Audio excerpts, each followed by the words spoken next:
सर्वेभ्यो नमो नमः। मम नाम डॉक्टर लूनेश कुमार वर्मा। अहम रायपुर जिलांतर्गते शासकीय उच्चतर माध्यमिक विद्यालय छछानपैरी मध्ये पदस्थोऽस्मि। अद्य वयं पठामः दशम्यां कक्षायाः पाठः यात्रा मंगलम प्रति। प्यारे बच्चों, आप सभी जानते हैं भारत के इतिहास के विषय में। भारत के इतिहास के साथ साथ हम यदि वर्णों के इतिहास को भी जानें तो निश्चित रूप से ये हम सब के लिए गौरव का विषय है। जैसे हम विभिन्न वर्णों की बात करते हैं, अ की बात करते हैं, क की बात करते हैं, ख की बात करते हैं, अ से लेकर ह तक के वर्ण, विभिन्न वर्णों की बात करते हैं। क्या आपने कभी इन वर्णों के विषय में सोचा है? ये जितने वर्ण होते हैं इन सब का अपना अपना अर्थ होता है। जैसे अ कहते हैं, अ कहा जाता है अक्षर को, ब्रह्म को कहा जाता है। इसी तरह से जैसे हम ख की बात करें तो ख कहा जाता है, ख का मतलब होता है आकाश। जैसे खगीय प्राणी कहते हैं, खगी से ख से ही खग बना है। ख मतलब होता है आकाश और ग का मतलब होता है गमन करने वाला, अर्थात जो आकाश में गमन करता है उसको खग कहा जाता है। आप अभी तक सामान्य रूप से जानते रहे हैं कि खग का तात्पर्य चिड़िया या पक्षी होता है, लेकिन चिड़िया या पक्षी को खग क्यों कहा जाता है? इसका उत्तर यह है कि ख चूँकि आकाश को कहा जाता है और उस ख अर्थात आकाश में गमन करने वाला जो होता है उसे खग कहा जाता है। इसी तरह से यदि हम खगीय पिंडों की बात करें, अर्थात आकाश में जो पिंड हैं उन्हें आकाशीय पिंड कहा जाता है, खगीय पिंड कहा जाता है। प्यारे बच्चों, आप लोगों ने जैसे भूगोल नाम तो सुना है। भू का मतलब होता है पृथ्वी या धरती, और गोल तो भूगोल कहते हैं। तो इसके अंतर्गत यह जो पृथ्वी आपको दिखाई दे रही है इसके विभिन्न संरचनाओं का, विभिन्न सतह का, इनके विभिन्न खनिज पदार्थ जो हैं इन सब का अध्ययन हम भूगोल के अंतर्गत करते हैं।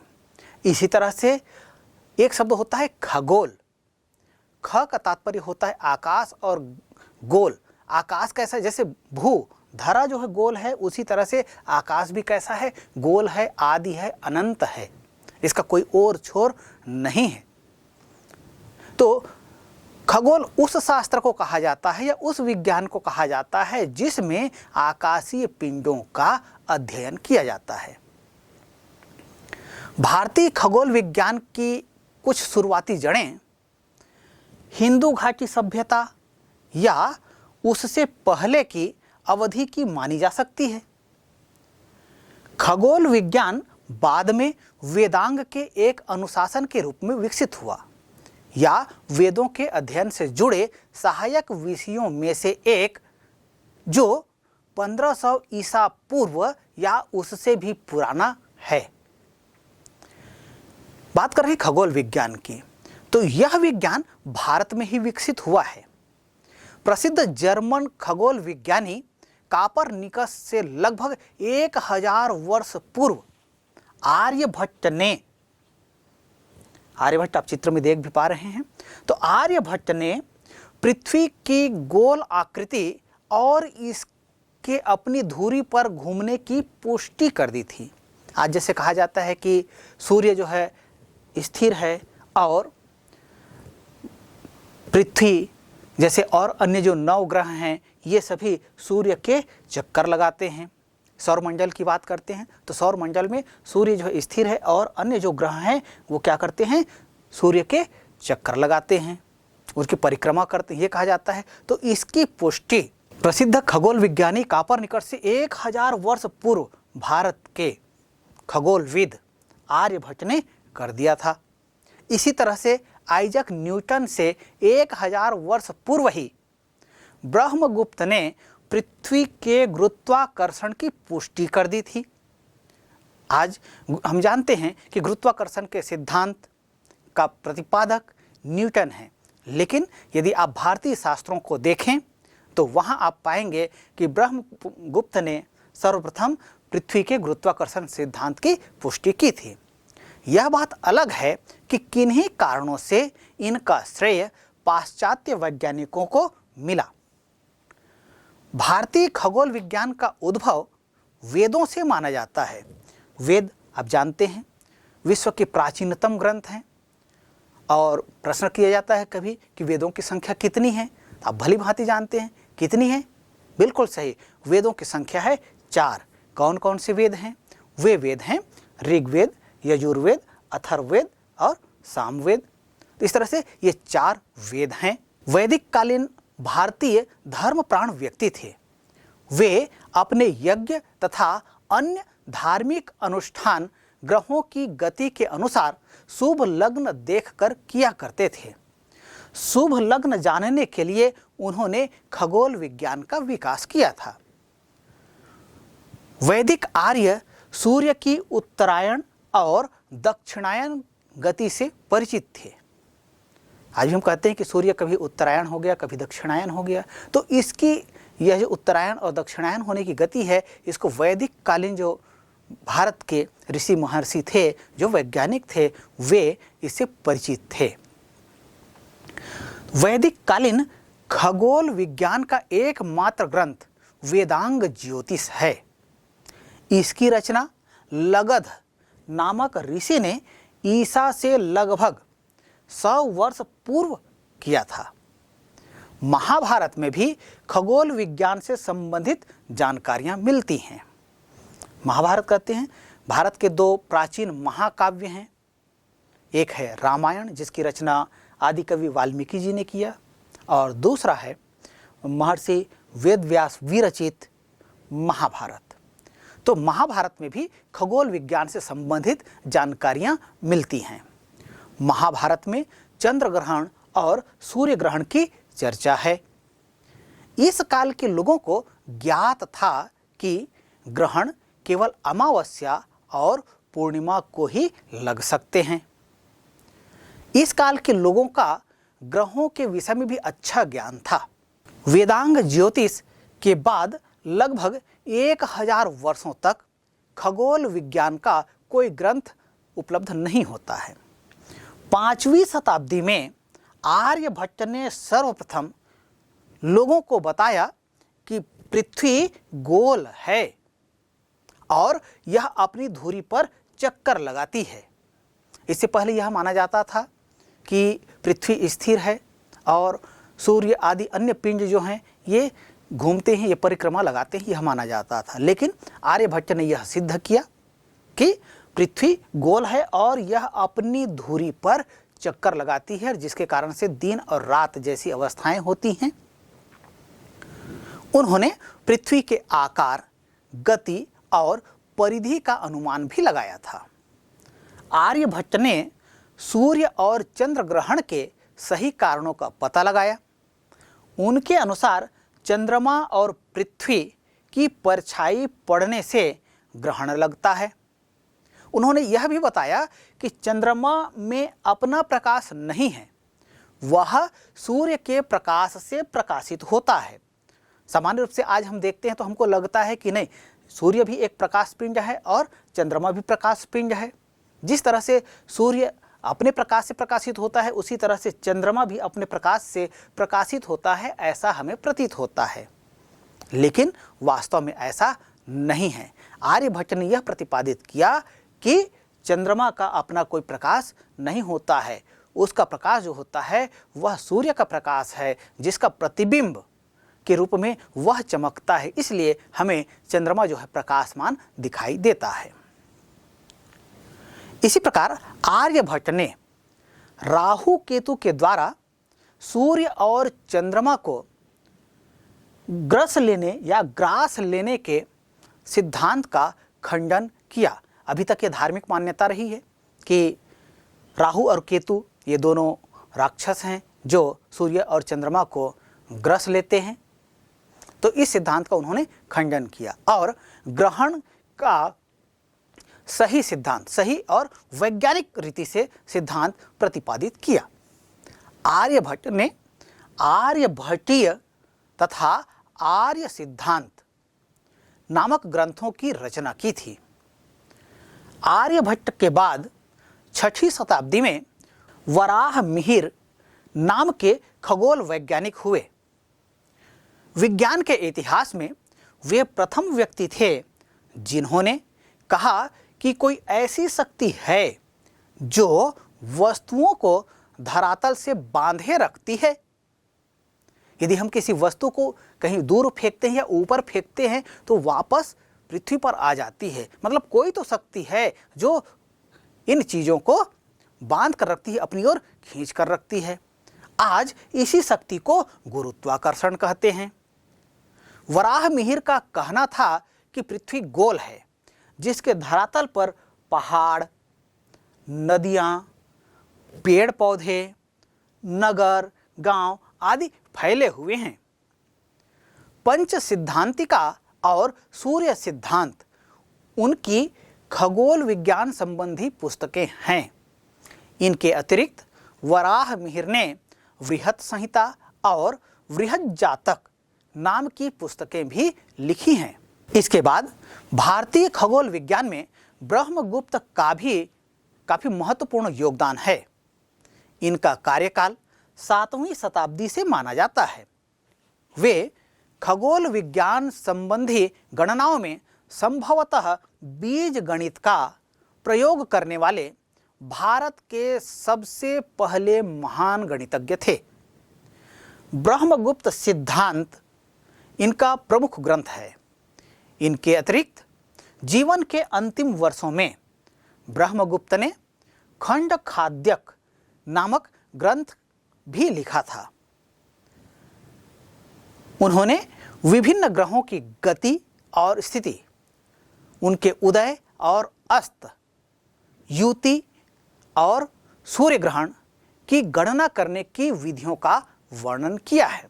अर्थात ग्रह किस प्रकार गति करते हैं, कौन से ग्रह की कितनी गति होती है, कितने दिनों में कौन किसकी परिक्रमा करता है, इसके विषय में उन्होंने महत्वपूर्ण जानकारियां दी थी। ब्रह्मगुप्त का ग्रह संबंधी ज्ञान प्रत्यक्ष अर्थात वेद या कहें कि अवलोकन पर आधारित था। उन्होंने गणना किया था, उन्होंने जो बातें कही थी उसको उन्होंने सिद्ध किया था, उन्होंने प्रत्यक्ष अनुभव के आधार पर ये बातें कही थी। उनका मानना था कि कभी गणना और वेद में अंतर पड़ने लगे तो वेद द्वारा गणना को शुद्ध कर लेना चाहिए। वे पृथ्वी को गोल मानते थे तथा पुराणों में पृथ्वी को चपटी मानने के विचार की उन्होंने कड़ी आलोचना की है। ब्रह्मगुप्त आर्यभट्ट के अनेक सिद्धांतों के साथ पृथ्वी के अपनी धुरी पर घूमने के सिद्धांत के भी आलोचक थे। ब्रह्मगुप्त पृथ्वी की आकर्षण शक्ति के सिद्धांत से सहमत थे, अर्थात पृथ्वी कोई चीज को अपनी ओर खींचती है, इस सिद्धांत के वे समर्थक थे। उनके अनुसार वस्तुएं पृथ्वी की ओर गिरती हैं क्योंकि पृथ्वी की प्रकृति है कि वह उन्हें अपनी ओर आकर्षित करे। ब्रह्मगुप्त के बाद खगोल विज्ञान में भास्कराचार्य का विशिष्ट स्थान है। इनका समय 12वीं शताब्दी था। वे गणित के प्रकांड विद्वान थे। उन्होंने सिद्धांत शिरोमणि और करण कुतूहल नामक 2 ग्रंथों की रचना किया था। खगोलविद के रूप में भास्कराचार्य ने अपनी तात्कालिक गति की अवधारणा के लिए प्रसिद्ध हैं। इससे खगोल वैज्ञानिकों को ग्रहों की गति का सही ज्ञान प्राप्त करने में मदद मिलती है। भास्कराचार्य ने एक तो गोले की सतह और उसके घनफल को निकालने के जर्मन ज्योतिर्विद केपलर के नियम का पूर्वाभ्यास कर लिया था। उन्होंने 17वीं शताब्दी में जन्मे आइजैक न्यूटन से लगभग 500 वर्ष पहले गुरुत्वाकर्षण का सिद्धांत भी प्रतिपादित कर दिया था। लेकिन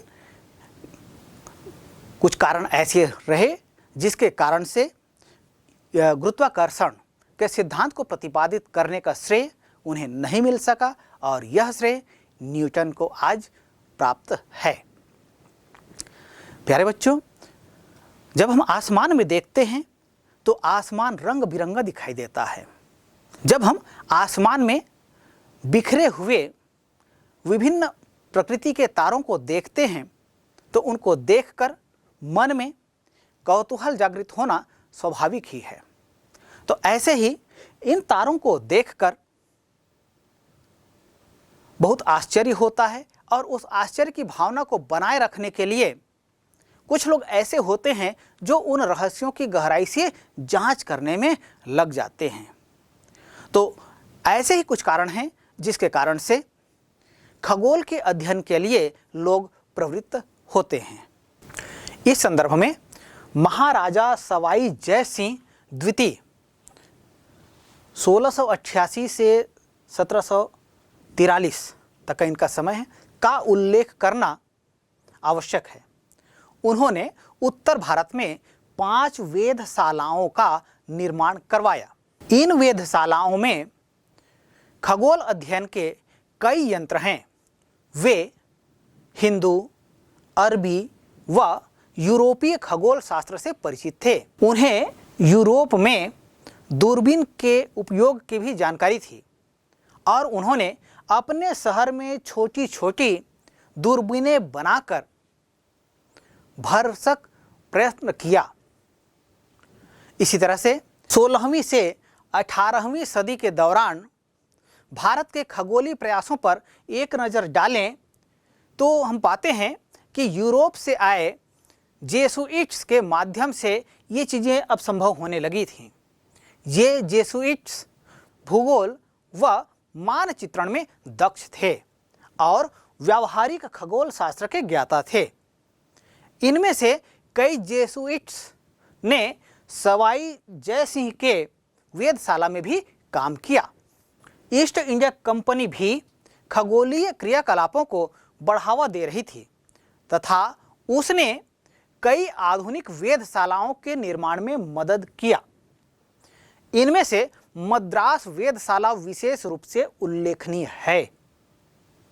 यह 1792 में बनकर तैयार हुआ और इसे कोडाइकनाल वेधशाला का पूर्ववर्ती माना जा सकता है। इन सारे प्रयासों से पता चलता है कि एक लंबी परंपरा का परिणाम था कि पश्चिमी खगोल शास्त्र को पराया नहीं माना गया और जल्दी ही इसके भारतीय अध्येता भी उभर कर सामने आए। इसी का नतीजा था कि M.N. साहा और वेणुबप्पा जैसे वैज्ञानिकों ने आधुनिक खगोल शास्त्र में उल्लेखनीय योगदान दिया। आज भी भारत में अपनी प्राचीन खगोल परंपरा को जीवित रखने तथा साथ ही वैज्ञानिक अन्वेषणों को अपनाने के सतत प्रयास चल रहे हैं। इन्हीं प्रयासों की कड़ी में हम देखते हैं कि भारत ने अनेक कृत्रिम उपग्रहों को आसमान में स्थापित किया है, विभिन्न कक्षों में स्थापित किया है, जिसके कारण से आज हम जिस सैटेलाइट की बात करते हैं ये सभी कृत्रिम उपग्रहों के कारण से संभव हो पा रहे हैं। इसी तरह से प्रक्षेपास्त्र के जनक अब्दुल कलाम को भला कौन भूल सकता है। और हम बात करें वैज्ञानिक प्रगति की तो वैज्ञानिक प्रगतियों में हम यदि चंद्रयान की बात करें तो चंद्रयान 1, चंद्रयान 2, चंद्रयान 3 जैसे प्रयास हुए हैं और इनमें से सबसे महत्वपूर्ण चंद्रयान 3 का अभियान रहा है। यह चंद्रयान 3 का अभियान चंद्रमा के दक्षिणी ध्रुव, जहां तक अभी विश्व के कोई भी देश पहुंचने में सफल नहीं हुए थे, वहां भारत के खगोलविदों ने अपनी तकनीकी कौशलता का परिचय देते हुए वहां अपना उपग्रह भेजने में सफलता प्राप्त किया है। इसी तरह से मंगल ग्रह में भारत ने अपने पहले प्रयास में ही मंगलयान भेजने में सफलता प्राप्त किया। तो प्यारे बच्चों, इस तरह से यह भारत का इतिहास रहा है खगोल विज्ञान के क्षेत्र में, तो निश्चित रूप से हमें अपने इतिहास पर गर्व है। और आइए, यह जो आज की जो प्रगति है, आज के वैज्ञानिकों की जो प्रगति है मंगल पर मंगलयान भेजने की, उसके संदर्भ में आज का हमारा यह पाठ है यात्रा मंगलम प्रति। तो सबसे पहले हम इस पाठ को सुनते हैं। त्रयोदशः पाठः यात्रा मंगलम प्रति। विषय प्रवेश। अंतरिक्ष के ज्ञान विज्ञान की परंपरा में भारतीयों का योगदान वंदनीय रहा है। इसी परंपरा की एक कड़ी इसरो द्वारा प्रक्षेपित मंगलयान है।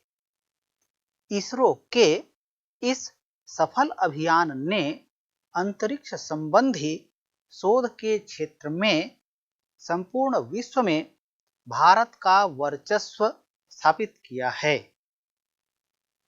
प्रस्तुत पाठ में मंगलयान से संबद्ध कई तथ्यों को उद्घाटित किया गया है।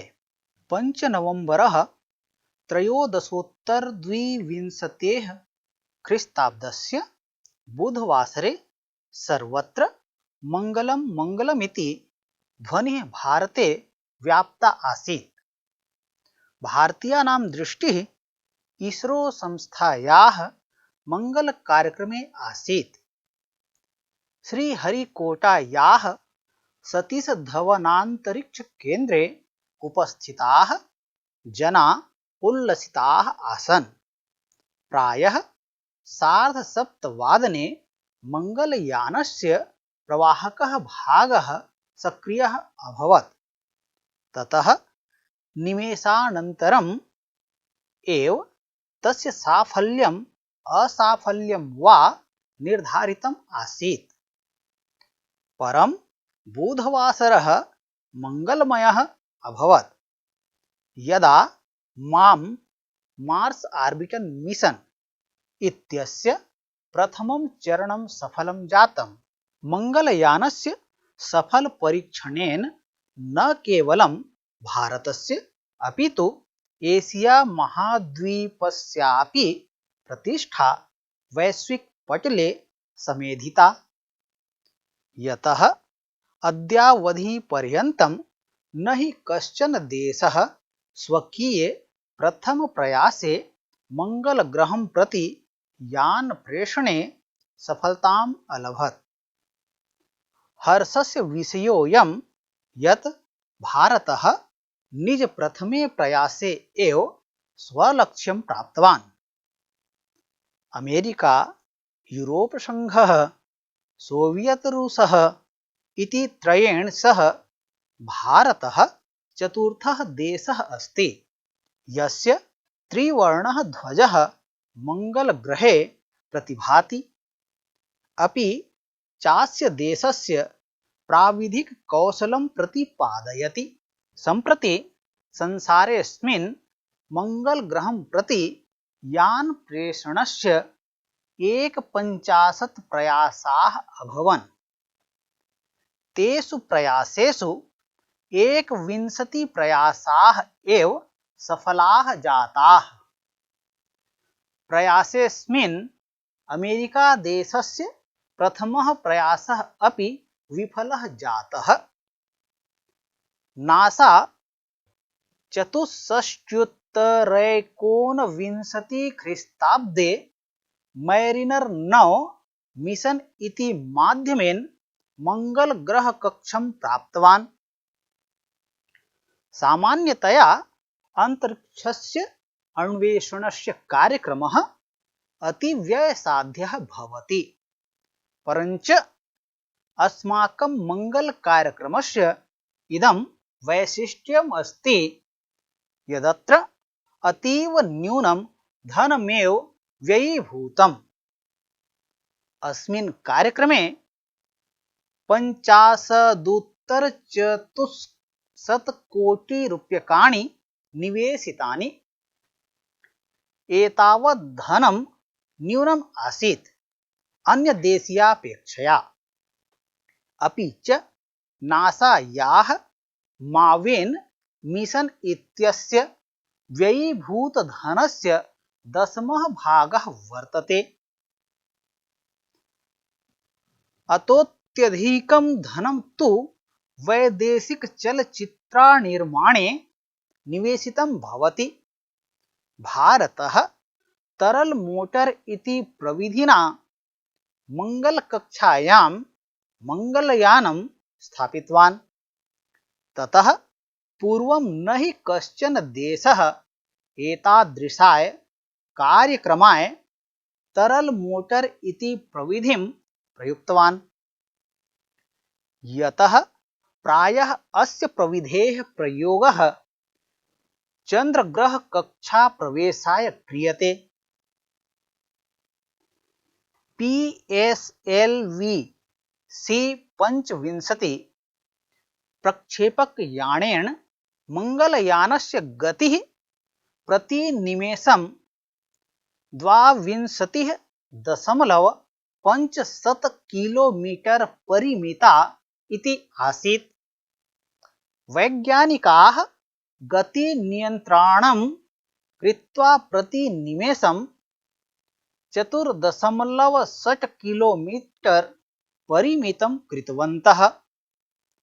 अयं कार्यक्रमः कठिनतमः आसीत्, यतः अत्र अवधेयताम् इयम् आसीत् यत् यानस्य गति एतावन्मन्दा मा भवतु येन तत् यानं मंगलस्य अधिकरणे ध्वस्तं भवेत्। अपि च यानस्य वेगः एतादृशः तीव्रः न स्यात् येन तत् मंगलकक्षात् बहिः अंतरिक्षे विलुप्तताम् आप्नुयात्। अस्य यानस्य वेगः सप्तदा परिवर्तितः।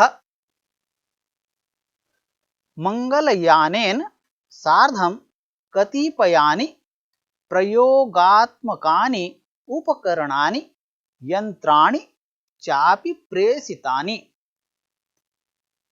तेषु छायाग्राहकयन्त्रेण मंगलग्रहे यानस्य प्रवेशे एव तस्य ग्रहस्य चित्रम् अधिगतम्। वस्तुतः अस्य प्रयोगस्योद्देश्यं तत्र जीवनास्तित्वस्य अन्वेषणमेव। किं ब्रह्माण्डे पृथिवीग्रहे एव जीवाः विद्यन्ते इति मूलप्रश्नः। अपि च किं मंगले जीवनम् आसीत्, आहोस्वित् भविष्यति वा? तस्याधारस्य संरचनायाः वातावरणस्य तत्रस्थाः ये खनिज पदार्थाः तस्याध्ययनं। किं मंगलग्रहे जलस्य अस्तित्वम् आसीत्? किमत्र रक्तग्रहे मीथेन अस्ति वा? न, यतः तस्यास्तित्वमेव जैविकं क्रियाकलापं निर्दिशति। एते प्रश्नाः अपि शोधनीयाः। खलु अस्माकं मंगलयान कार्यक्रमः समग्रान्तरिक्षान्वेषणस्य शोधकार्यक्रमस्य आदर्शभूतः।